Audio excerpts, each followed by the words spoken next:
Bien, ¿hay alguna pregunta de todas las clases que hemos visto que queramos hacer?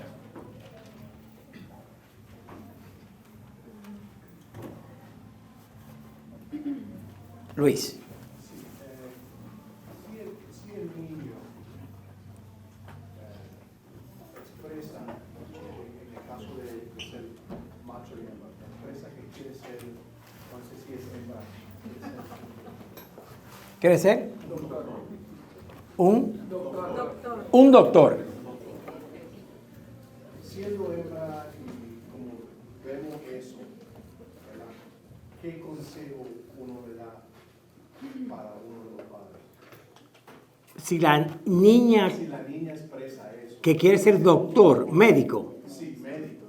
Ajá. Con el entendimiento que va a haber tanto effort en cultivando eso y escuela para que ella sea una mujer bíblica y lo deje. Oye, ¿y por qué dejar la medicina? Por crear su hogar. Por criar su hogar. Muy bien. En una manera, for promoting the kingdom, right? Ya, pero ser doctor no quita eso. Ser doctor, pero hay un problema. Si usted quiere que ¿cuántos de ustedes quieren que su hijo sea un astronauta? ¿Cuántos de quisieran ver a sus hijos siendo astronautas o siendo doctores o economistas? ¿Tú quisieras que tu hijo sea? Hermano, mire, si tú quieres que tu niño sea un astronauta, ¿qué debes tú hacer? ¿Qué es lo primero que tú qué tú le empiezas a enseñar a tu hijo? ¿Ciencias? ¿Matemáticas? No, hermanos. No. Lo primero que usted le enseña a su hijo es alfabetizarlo. Primero tiene que aprender a leer y escribir. Lo primero, ok. Primero tiene que aprender a leer y escribir. Criar a una hija, Luis, para que sea ama de su casa, no significa no criarla para que pueda ser médico o abogado. Pero ella debe ser entrenada, y esto está como fluidoso. Ella debe ser enseñada a cuidar de su hogar desde niña. Entonces, hay doctoras que tienen su hogar bien y trabajan un día a la semana. Y cuando los hijos crecen, que se van, pueden trabajar más. El problema no es la profesión que tienen, es la actitud bíblica hacia el hogar que tengan. Perdón, ¿puedo opinar? No, la opinión suya no vale nada, pero diga. Pero creo que Luisito está, no sé, estoy pensando por él, pero que él me corrija. Porque los médicos pasan mucho tiempo fuera de casa en sus primeros años. Y cómo una mujer va a estar cuidando de su hogar y va a estar tanto tiempo fuera. Y, o sea, bíblica, o sea, como cristiana no va a poder. Yo entiendo eso, pero mi punto es que el problema no es si es doctora o abogado o astronauta. El problema depende del valor con el cual ella va a enfrentar ese dilema. Yo soy médico. Ah, ¿usted no sabía? Por eso es que no te llevas de los consejos que te he dado y todavía te enfermas. No se puede comer. Claro. Le doy consejo médico y no se lleva de mí y va a otro doctor a escuchar unos disparates. Pero está bien. Y no le cobro, ¿eh? Y no le cobro. No le cobro. Pero llegó un momento en mi vida que yo estaba tan involucrado en la iglesia como estaba tan involucrado en las clínicas trabajando. Llegó un momento, mi padre muere y él estaba bien según los médicos. Y el médico sale de ahí y mi papá me dice, Josué, David, esta es mi última semana aquí. Yo de aquí no salgo. Pero papi, tú estás bien, mira. Es que el asunto no es que estoy enfermo, no. El asunto es que yo he terminado mi carrera. Lo que me queda por delante es la corona de vida que Dios ha prometido a los que le aman. Yo entiendo esa parte. No, déjame acabar. Okay. Tú no entiendes porque no me dejas acabar. Óyeme, pero ven acá. Óyeme. Entonces, ¿cuál fue el punto para mí? Yo tuve que llegar a un punto de decir, espérate, yo voy a glorificar a Dios en medicina o aquí, pero me di cuenta muy pronto que no podía ser ambos. Pero no es que la medicina es mala. No. De hecho, y te voy a decir la verdad, hay muchos pastores que debieran ser médicos, que debieran dejar el púlpito porque no sirven para nada y ser médicos, ¿ok? Pero el punto es este, que cada persona, según los valores que tiene, llega a un punto que dice, espérate, yo solamente puedo hacer una de las dos cosas bien. Entonces yo estaba en el hospital a las 3 de la mañana y el domingo a la mañana estaba en la iglesia. Y eso mata. Entonces llegó un momento que dije, no. Entonces nuestros hijos deben ser criados con ciertos valores, Luis, para que cuando lleguen a esas decisiones, escojan las cosas que son según esos valores. Pero debemos evitar coartar la educación de un hijo o una hija. Cortar la educación de alguien. No puede estudiar esto porque yo no quiero que tú seas esta profesión. No. Yo pregunto porque hablando con los niños, pues ellos me dijeron cosas raras que yo no esperaba que ellos me dijeran. ¿Cómo qué? El muchachito me dice, ¿qué tú vas a hacer? Me dijo, I'm going to be a firefighter. Yo dije, ok. Y Noemi me dice, I'm going to be a doctor. Excelente. No, Toñito necesita a alguien que lo opere cuando se queme. O sea,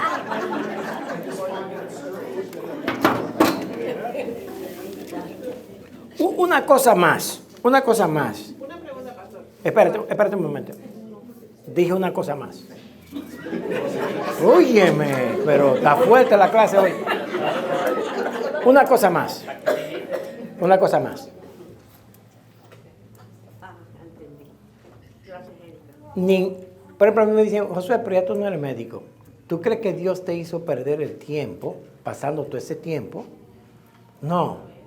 Hay una cosa, hermano, que se llama educación, transformación de la mente, saber cómo pensar, que eso no tiene valor. Entonces, si se quieren dedicar a una cosa así, déjalos. El día que se casen, yo conozco muchos doctoras que una vez que se casan, dicen, aquí se paró para mí. Sí, porque yo entiendo. Aquí se paró para mí. De hecho, hay muchos políticos, mujeres que han estado en política, en posiciones altas, que cuando se casan y empiezan a tener hijos, dicen, no, yo voy a criar a mis hijos. Bueno, cuando usted tomó la decisión de que no puede estar en los dos lugares, vamos a decir, de su profesión y en la parte del... Para hacerlo bien. Ok, para ser un cristiano, vamos a pensar, como uno de nosotros, o porque usted ya tenía llamado del pastoreo. No. No es por... El asunto aquí, de nuevo, el asunto aquí no es de ser cristiano. El asunto es que yo estoy tan comprometido con la iglesia, tan ocupado con la iglesia, y estoy tan ocupado con la medicina, que tengo un dilema. Y yo lo que iba a hacer de trabajo regular era cirugía.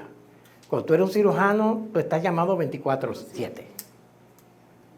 Entonces, yo no podía decir, voy a predicar mañana, papi, y a las 3 de la mañana decirle, lo siento, tú vas a tener que predicar porque yo me tengo que... El paciente le dio una hemorragia porque le dejé una arteria abierta, porque estaba pensando en qué significa la palabra griego escúbala.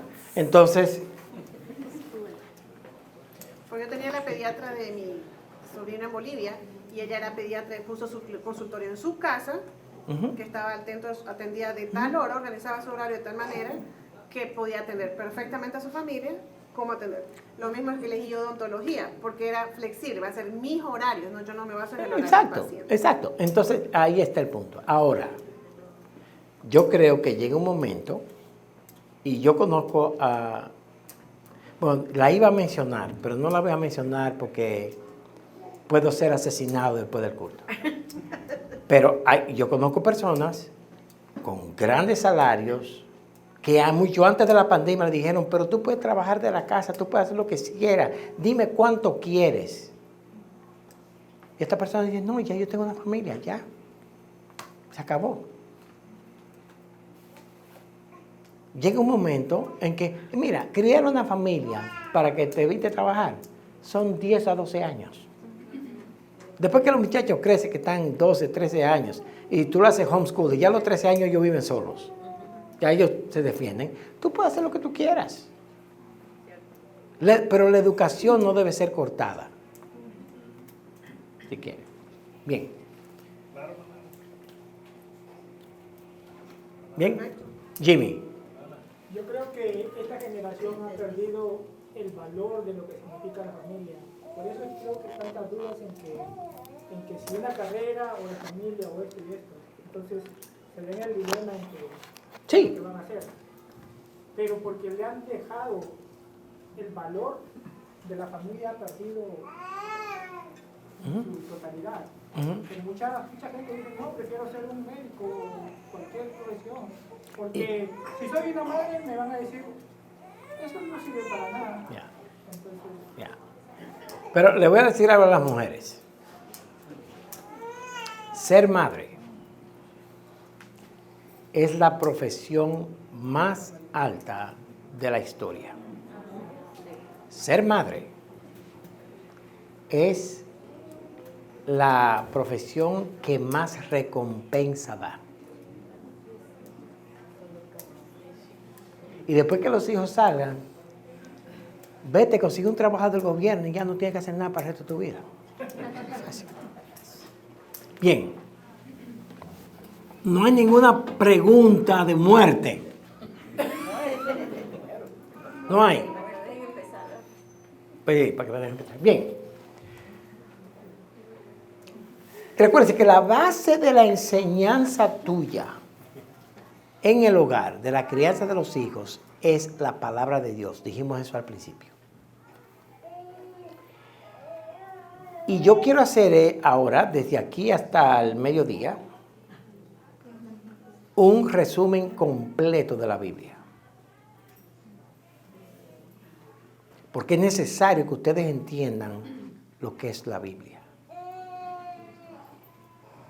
Uno de los errores que cometemos es agarramos a los niños y les enseñamos la historia de Josué. Como Josué le dio 7 vueltas a Jericó y los muros cayeron. A ver, ¿quién me puede decir brevemente a Sansón? ¿Quién era Sansón? Era un juez. Sí, pero nadie sabe que era un juez. Dime lo que era Sansón. Era un muchacho fuerte, grande, gracioso. Un muchacho fuerte, grandote, hermoso. Bla, bla, bla. De la tribu de Benjamín. ¿Y qué hacía Sansón? ¿Qué hizo famoso a David? La pelea con La pelea de Goliat. Ok, vamos a hablar un poquito más ahora. ¿Con quién se casó Isaac? Rebeca. ¿Ven cómo cae? Isaac. No, Isaac. Solamente alguien me dice uno, Rebeca. Oye, esto está haciendo Sí, se oye. Feedback. un feedback. Ok, déjame pararme aquí. Entonces, Isaac, ya poco menos saben. ¿Quién era Caleb? Uno de los 2 espías. Uno de los 2 espías. 12. De los 12 espías. Ah, ¿de los 12 o 2? 12. Ah, 12. Pero de los dos que regresaron. Yo dije 12. Y de los 2 Perfecto. que regresaron Bien. con Bien.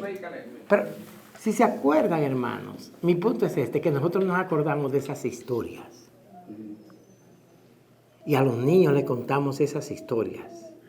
Y les decimos, sé valiente como Josué. Y al hacerlo, eso es como ir a un buffet y sacar, me gusta la carne esta, me gusta aquello, me gusta aquello. Y tú decir que has ido al buffet, que sabes, conoces el buffet, cuando en realidad tú lo que conoces son 3 pedazos. Así que hoy yo quiero tomar la Biblia completa y darles algo grande para que entonces todas esas historias ustedes las puedan poner donde pertenecen. ¿Ok? De Génesis 1 y 2 está la creación.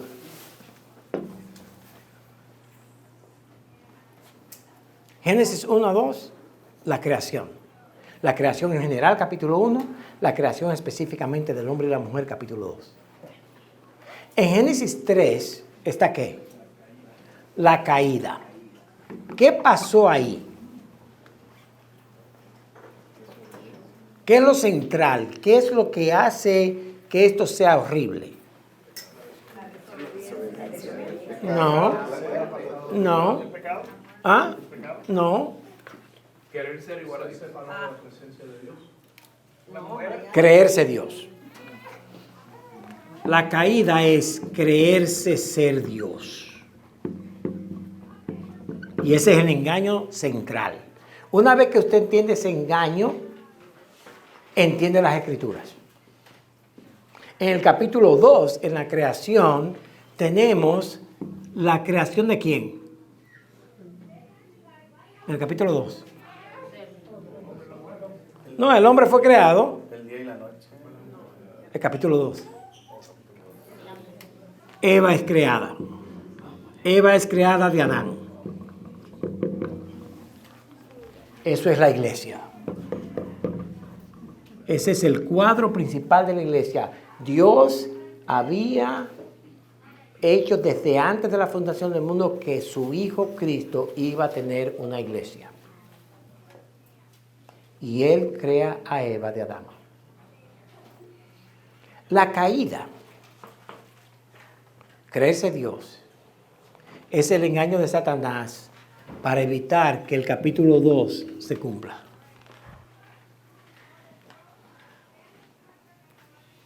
Satanás se propuso a decirle a Dios, esa boda de tu hijo con la iglesia no se va a dar.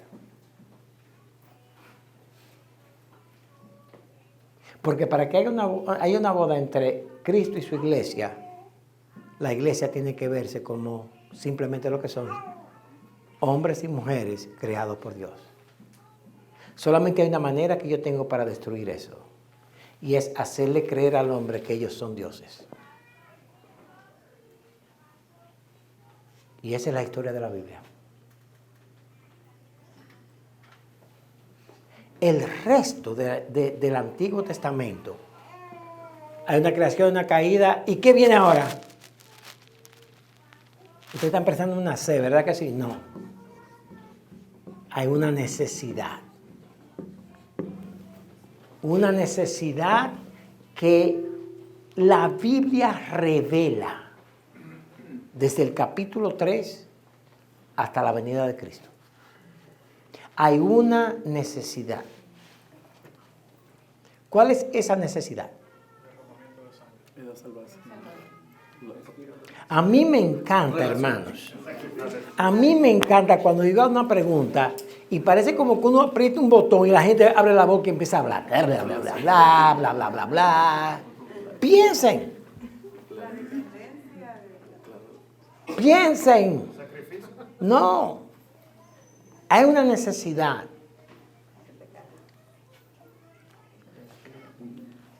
El hombre cuando es engañado y cae,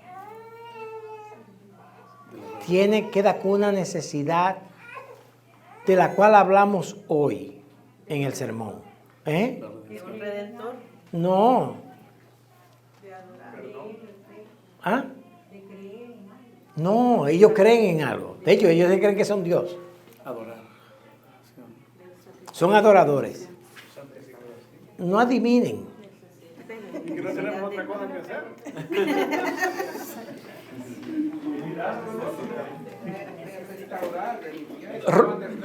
¿Ah? Sí, no. Bueno, eso es un cuadro de esa necesidad. Sí, cuando cae. ¿Qué cosa el hombre necesita que es totalmente descrita en todo el Antiguo Testamento hasta Cristo? Ok, Romanos capítulo 1, versículos 18 al 20. Búsquenlo, alguien que lo lea. Romanos capítulo 1, versículos 18 al 20.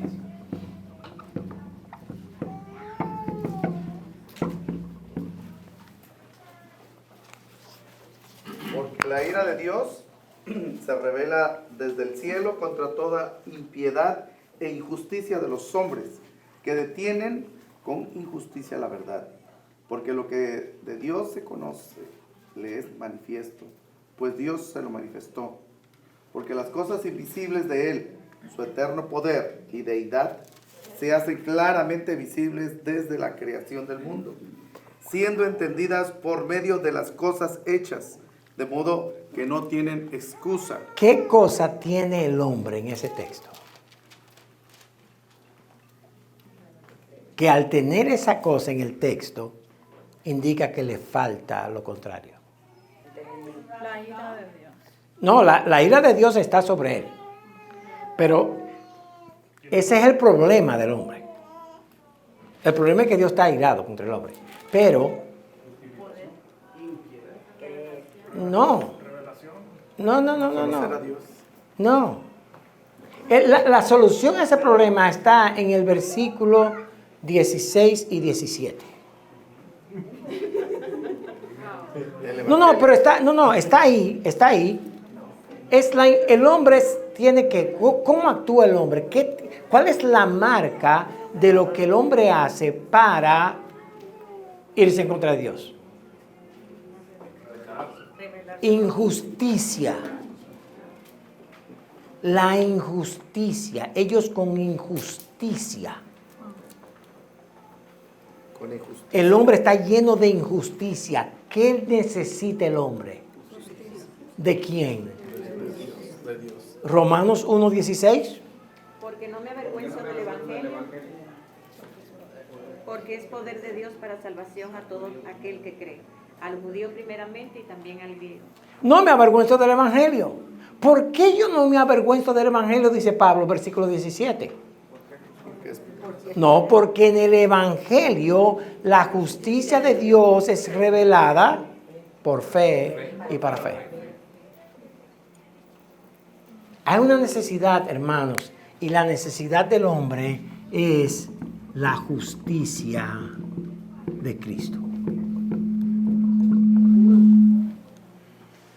Miren que cuando dije eso, usted sintió como la casa temblaba.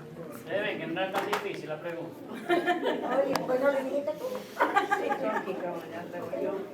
Como diría tu esposa filósofa, en serio.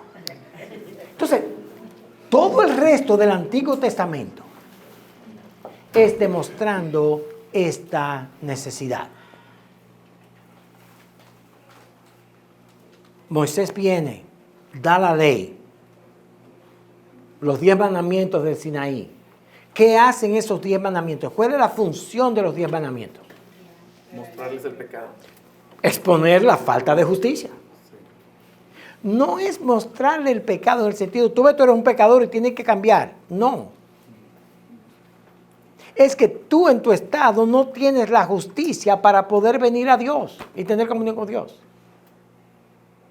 Por eso Romanos 3 termina en Romanos 3:20, dice, por la obras de la ley, ningún ser será justificado, porque la ley no puede justificar, la ley no tiene justicia, el Evangelio tiene la justicia, pero dice en Romanos 3:23, un versículo que todos conocemos de memoria, por cuanto todos están destituidos exactamente, están destituidos de la gloria de Dios. El Antiguo Testamento con la ley simplemente demuestra esta necesidad de la justicia de Dios que todos tienen. Entonces, cuando tú lees una historia, agarra tú a, qué sé yo, Éxodo 20. ¿Qué ocurre en Éxodo 20? Le da la ley, los 10 mandamientos. Moisés sube al Sinaí y el Señor recibe la tabla de los 10 mandamientos. ¿Qué pasa cuando Moisés baja con las tablas? Están adorando. Estaban adorando a otra gente. Cogieron todo el oro y la riqueza que los egipcios le dieron para que ellos les fuera bien y la derritieron e hicieron un becerro de oro. ¿Por qué?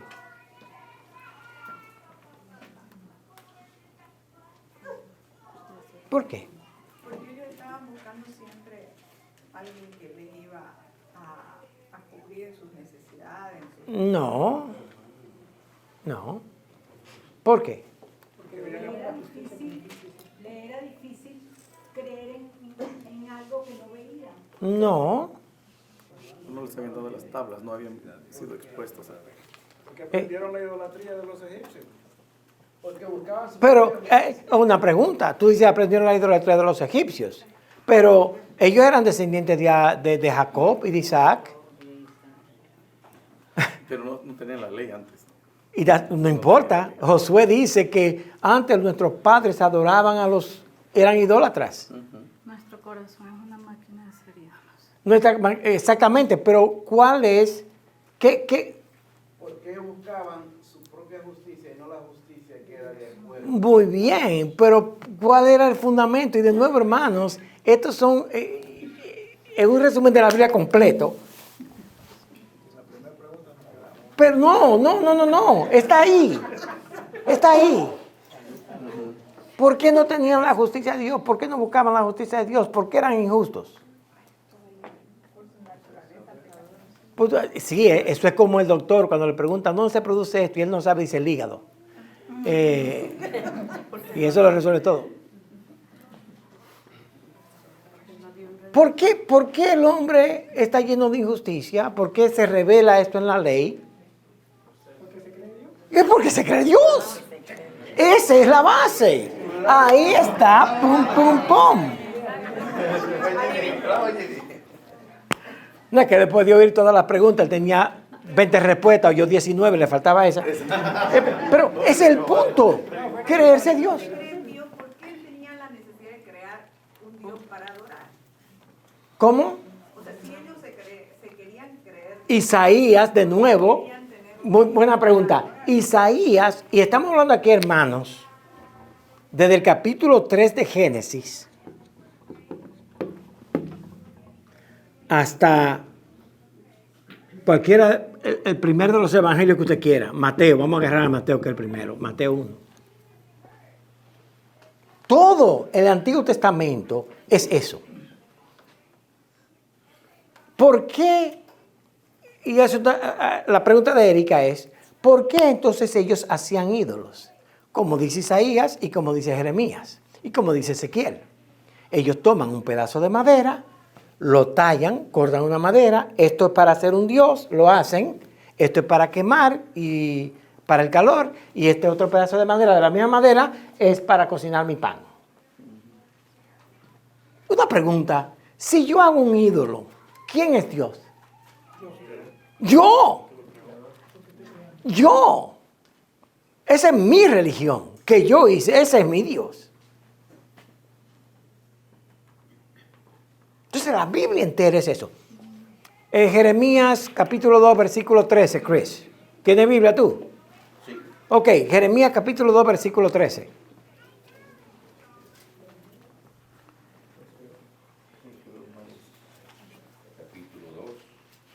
Sí, 13. Dice, porque dos males ha hecho fuente de agua viva y cavaron para sí cisternas rotas que no retienen agua. Y en ese cuadro, Dios nos da de nuevo todo el cuadro de Génesis hasta Mateo 1, demostrando la pecaminosidad del hombre, demostrando la falta de justicia que tienen. Ustedes se cavaron cisternas rotas, pero ¿cuál fue el pecado, Chris?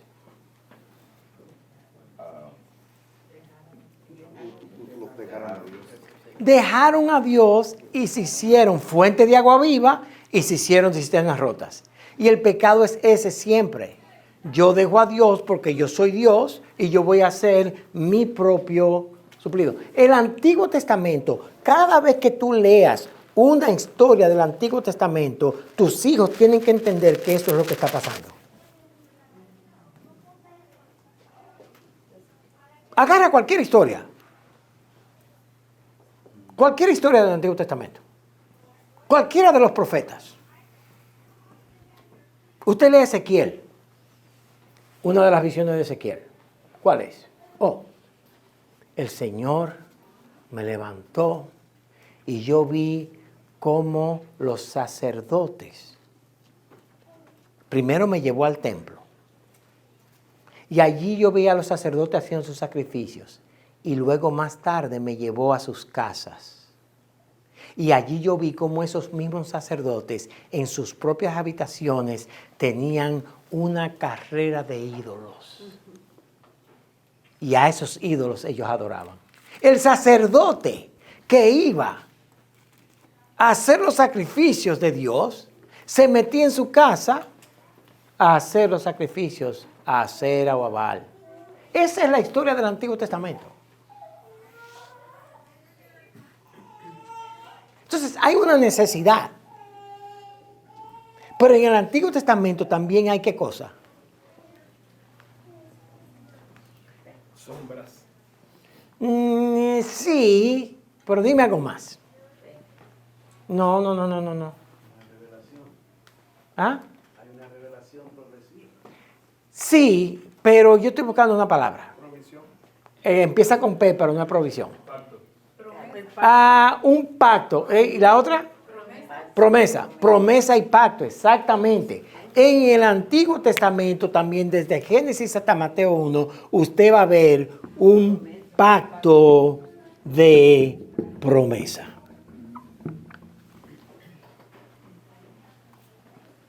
Entonces nuestros hijos y nosotros tenemos que leer las Escrituras viendo la pecaminosidad del hombre y a la vez viendo la promesa del pacto de Dios. O el pacto de la promesa, cualquiera de la manera que lo quiera decir. Porque no todo está perdido. Satanás no se va a salir con la suya y Adán y Eva, la sombra de Adán y Eva, se va a ver en Cristo y la iglesia. Ahí dice Cristo y la iglesia. Y la Biblia, especialmente en el Antiguo Testamento, es esa serie de promesas que tienen que ver con la promesa del pacto, hasta que Cristo, el cumplimiento de la promesa, llega a Mateo 1. Si tú, cuando lees cualquier historia del Antiguo Testamento con tus hijos, no resaltas estas cosas, no estás trayendo ese evento dentro del curso de la historia.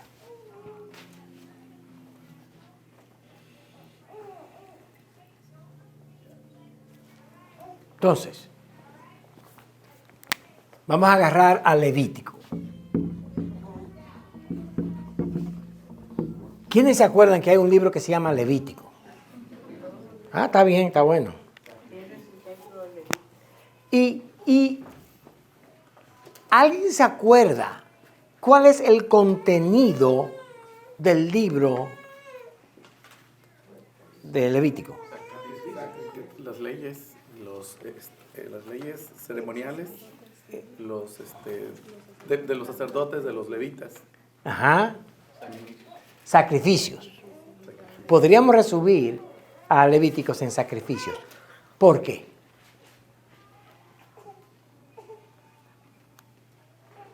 Porque eran los levitas que se encargaron sacerdotes. No, el libro de Levítico no es para los levitas.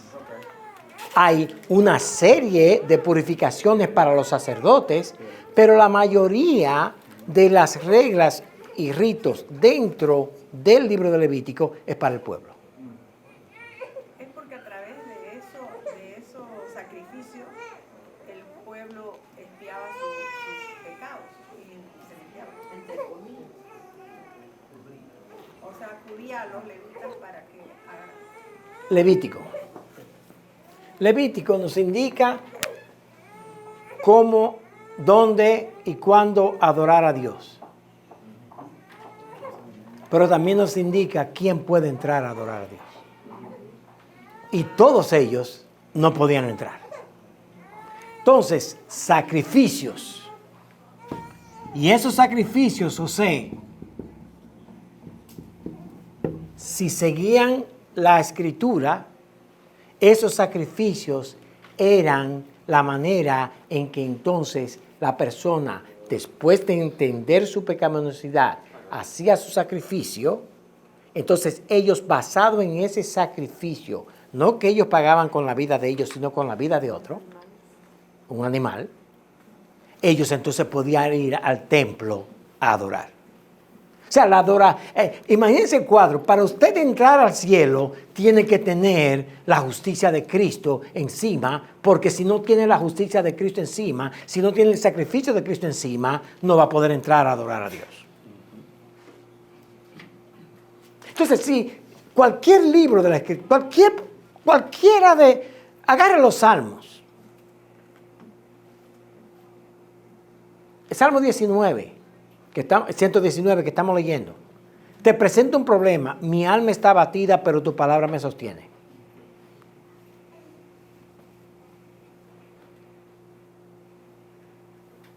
Entonces, cada vez que nosotros tomamos la escritura en el Antiguo Testamento, tenemos que presentar esta necesidad, pero también tenemos que presentar este pacto de promesa.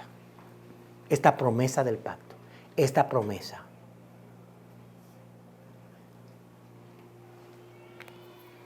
Si no hacemos eso, si vemos simplemente a David matando al gigante Goliat, y no vemos a David protegiendo al pueblo de Israel del ataque de Satanás para destruir a Judá y evitar que Cristo venga, si no vemos eso, no entendemos la Escritura. David no le ganó a Goliat porque le ganó a Goliat. Cualquiera pudo haber matado a Goliat. Lo importante es que Israel no es destruido y junto con Israel la tribu de Judá por la cual el Mesías iba a venir, lo cual Satanás ha estado buscando desde el principio. El Antiguo Testamento es la obra de Dios protegiendo a la simiente suya.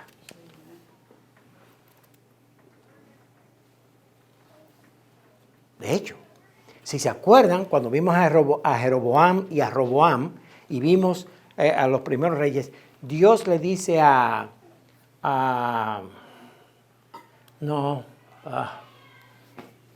¿qué rey es?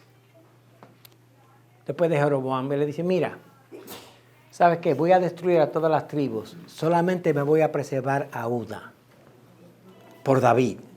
¿A cuál rey que le dice eso? Y me voy a preservar la tribu de Judá. A varios reyes le dijo eso, pero estoy tratando de buscar uno, pues ya los vimos. Pero ¿cuál es mi punto? Que si nosotros perdemos eso, perdemos las escrituras. La escritura se convierte en una serie de eventos históricos de héroes, de profetas trayendo fuego, y no. Es mucho más de ahí. Nuestros hijos, cuando nos sentamos en la Escritura con ellos, capítulo por capítulo, los eventos de la Escritura, tenemos que traer esas dos cosas. Mira la necesidad del hombre, mira la necesidad de Naamán y mira la provisión de Dios.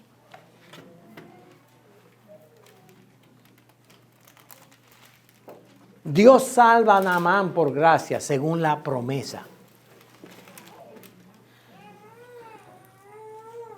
Naamán era necesitado. La lepra, ¿de qué significa la lepra? Es la sombra del pecado. Es una sombra, una figura. Tenemos que ver esas figuras. Entonces, el Antiguo Testamento solamente nos va a hacer sentido cuando dejemos de contar historias como si fueran películas de Batman o de Robin. Que hoy tuvimos la película, los superhéroes, ¿cómo se llama? Los Marvels. Los superhéroes ganaron y ya se acabó la película. Y ahora hay que esperar la otra película en 3 años más tarde. Y mientras más la hacen, peores son. No. Aquí tenemos nosotros que Dios hace todas estas cosas para proteger a Judá. ¿Por qué? ¿Por qué a Judá? De venir el Mesías. Porque de ahí vendría el Mesías.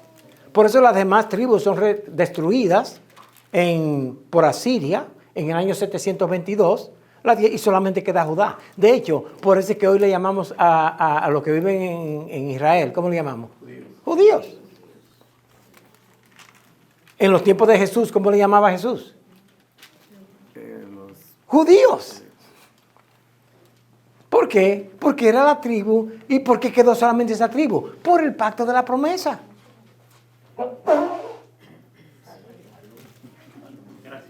¿Estamos bien hasta ahora?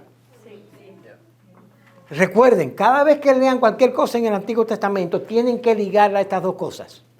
Mira la necesidad de la justicia de Dios que tiene ese hombre o esa mujer, y mira la promesa de la justicia de Dios en Cristo Jesús, que ese hombre en ese tiempo pudo haber confiado.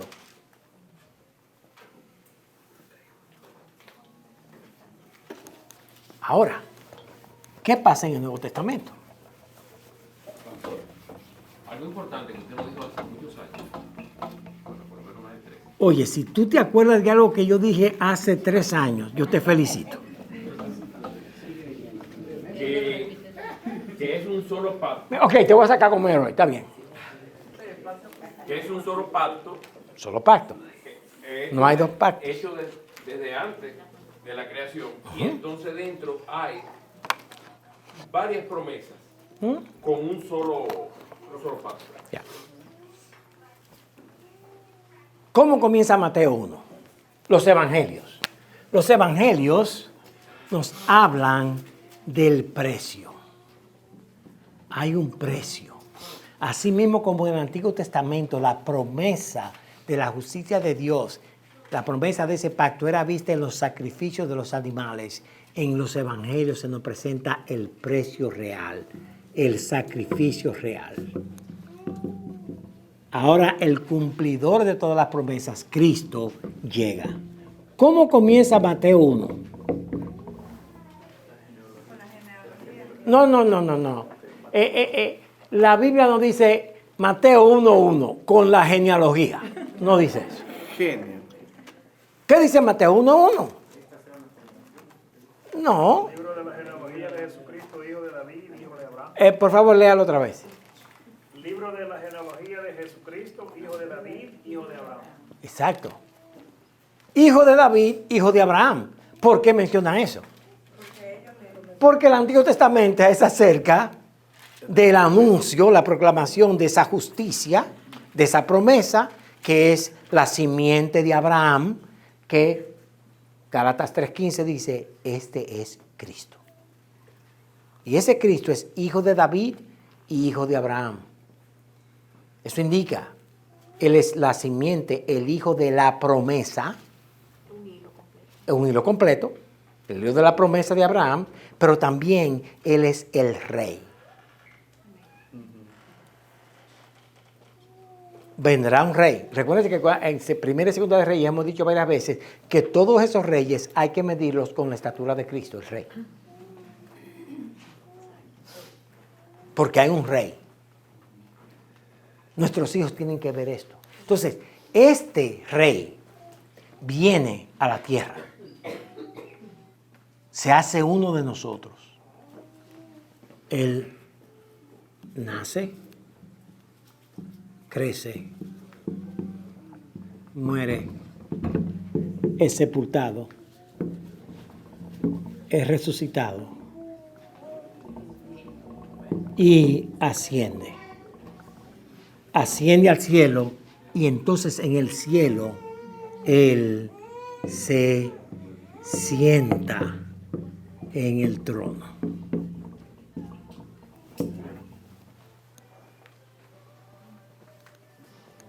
Y este proceso se nos cuenta en los evangelios.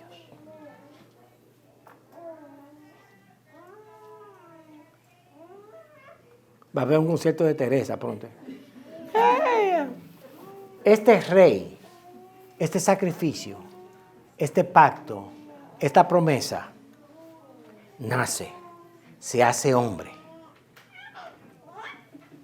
crece, vive una vida justa y santa. Se llama la obediencia activa de Cristo para darnos esa justicia. ¿Por qué yo soy justo hoy? Porque Cristo obedeció en mi lugar. Eso es algo, hermano, que no nos gusta creer. Nosotros queremos decir porque yo obedecí. No. La obediencia tuya es nula. Es la obediencia de Cristo que Dios, el Padre, cuenta como justicia de Dios.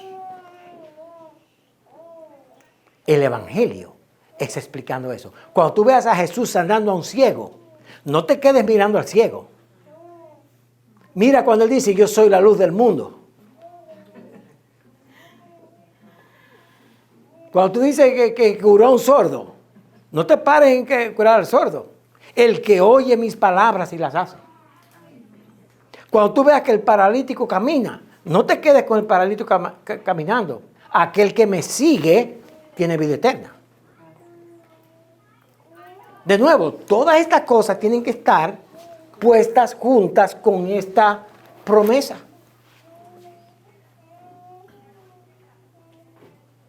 Y tus hijos tienen que ver eso, tú tienes que ver eso. Mira qué poderoso es el Señor, curó al paralítico. Y a veces la pregunta que a veces nos hacemos, ¿y yo que estoy enfermo de cáncer? ¿Por qué no me cura a mí? ¿Tú sabes qué pregunta más estúpida es esa? Hacerla a Cristo. Cuando en realidad la curación del paralítico, de esa persona, nada tiene que ver con si Él te va a curar a ti de cáncer o no. Ahora, Él puede curarte de cáncer. Y debemos orar. Pero por favor, no tomes esto como la curación del paralítico. ¿Entienden? Los evangelios. Ahí están. Perdón, yo no escribí esto. Los evangelios. Nos habla del precio, del cordero. He aquí el cordero de Dios que quita el pecado del mundo. Eso fue lo primero que Juan el Bautista dijo. De hecho, Malaquías cierra el Antiguo Testamento diciendo, va a venir uno que va a anunciar a Cristo. Y hasta que ese hombre no llegó, no hubo más palabra de Dios porque no había necesidad. Cuando Cristo viene, se levanta un profeta en un desierto que dice, aquí el Cordero de Dios que quita el pecado del mundo. ¿Y quién es ese Cordero? En Juan capítulo 1, en el principio era el Verbo, y el Verbo era, y el Verbo era, este era en el principio, todas las cosas por Él, y sin Él, nada de lo que ha sido hecho fue hecho. En Él estaba, y la vida era, la luz en las tinieblas. La luz en las tinieblas, dice él, no resplandece. La luz en las tinieblas resplandece. Y las tinieblas no prevalecieron contra ella. Hermanos, en esos 5 versículos se hace el resumen completo de las Escrituras. Todo esto es una batalla entre el Hijo de Dios, la luz del mundo, y Satanás, el rey de las tinieblas. Si tus hijos no ven ese drama, si tus hijos no ven esto, cuando tú lees la Escritura con ellos, no estás enseñando las Escrituras. Tú le estás enseñando historietas.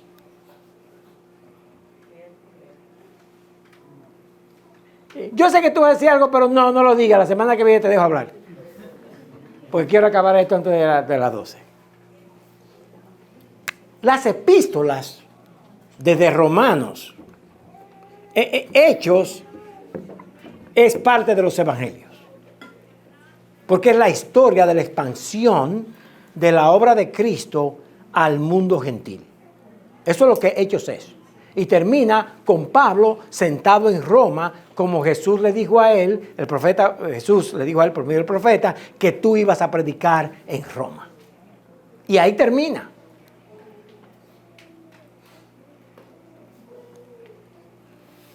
Y si se acuerdan, el libro de los Hechos comienza diciendo, amado Teófilo, en el primer tratado yo te dije a ti de las cosas que Cristo ha hecho.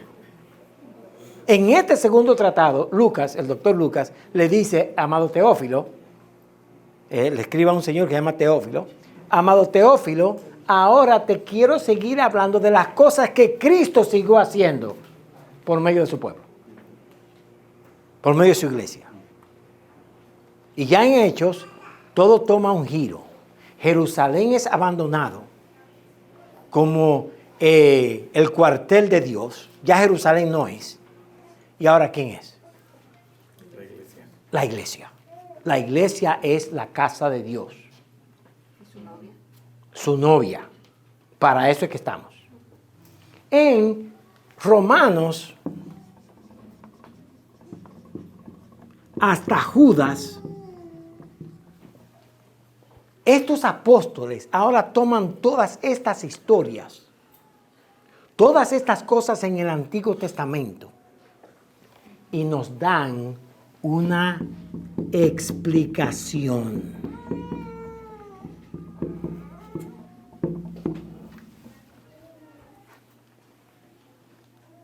Hebreos.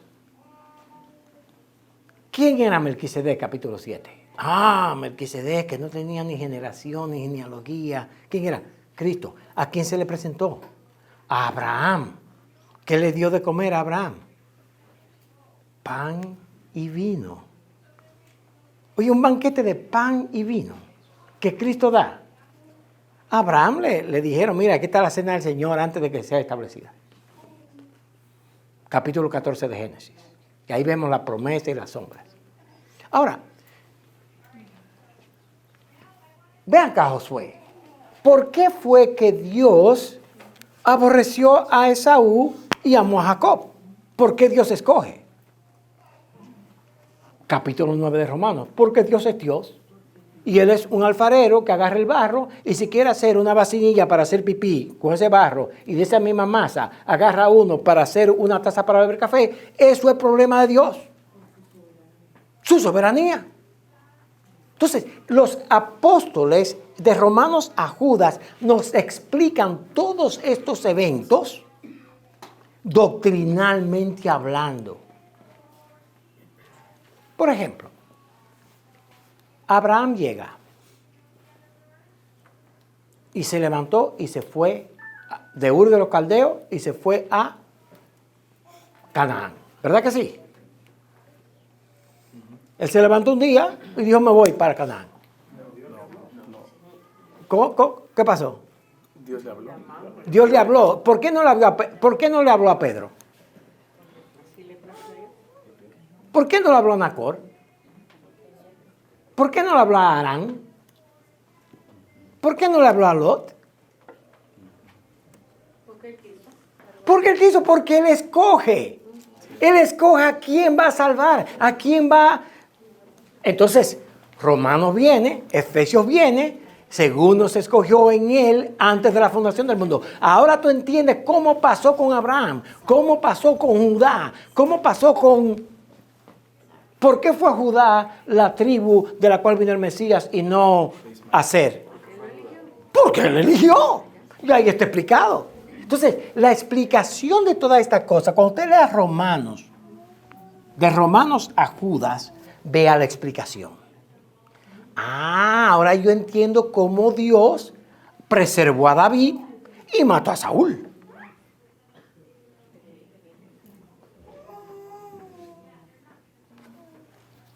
Y el último libro es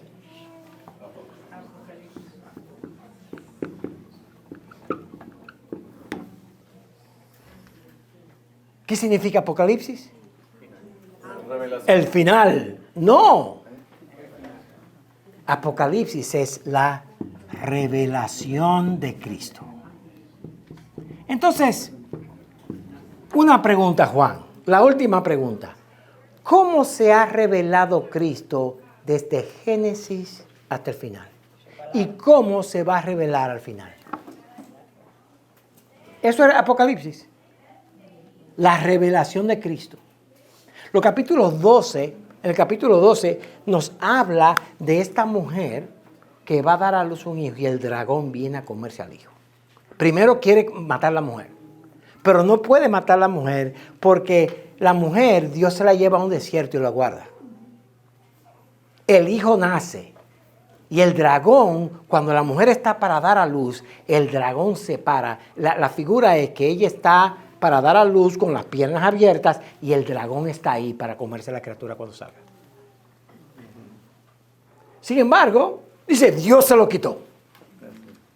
No pudo comérselo. ¿Y ahora qué hace el dragón? Pues trata de comer a todos los que han sido engendrados por él. Ahí está la historia de la Biblia. El dragón desde el principio ha tratado de engañar a Eva para que no tenga hijos, para que no venga el Mesías. Después trató de engañar a Abraham, a Isaac, a Jacob, para que no viniera el Mesías. Luego agarró a Babilonia para destruir a Judá. Y Dios lo que hizo fue reírse de eso, porque le dijo a los judíos, váyanse a Babilonia, donde el monstruo que se lo quiere comer, váyanse que yo lo voy a guardar ahí a ustedes. Y eso es Apocalipsis 12. ¿Y ahora por qué el dragón persigue a la iglesia? Porque es lo que le queda. Ya no puede matar a Cristo, ya no puede matar a... Ahora vamos a destruir a los cristianos. A la novia. Vamos a destruir a la novia para que no llegue a la novia. ¿Y qué va? Mientras más cristianos mata, más la novia crece allá arriba. Eso es la Biblia. Pero usted no habló de que... No. Todo lo demás de la Biblia está subeditado a eso. Si se sale de eso, ya usted empezó a interpretar la Biblia incorrectamente. Entonces, cuando tú leas la Escritura, no importa dónde tú leas con tu familia, trata de llevarlo que un día, capítulo 20, el dragón, los enemigos de Dios, la bestia, serán todos... Y los hijos de Dios estaremos con Él. ¿Dónde? En el capítulo 21 y 22. Cielo nuevo, tierra nueva. No habrá luz de sol, ni habrá noche, porque Él es el sol. Habrá comida suficiente, porque Él dará el árbol de vida. Habrá agua suficiente, porque de su trono correrá ríos de agua viva. Estaremos con Dios, nos sentaremos con todos los ángeles y con ellos nos postraremos a adorar a Dios, a cantar. Oye, pero va a ser aburrido adorar a Dios solamente. Cualquiera persona que diga esto no tiene ni la más mínima idea de quién Dios es.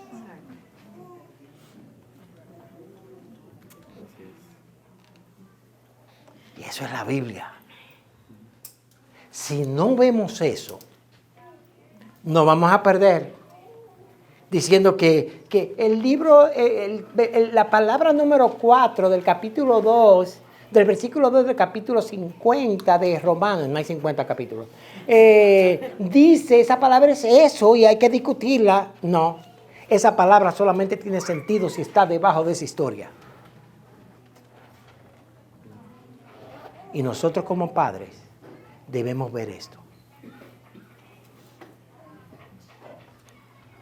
No hay preguntas ni hay comentarios. Vamos a orar.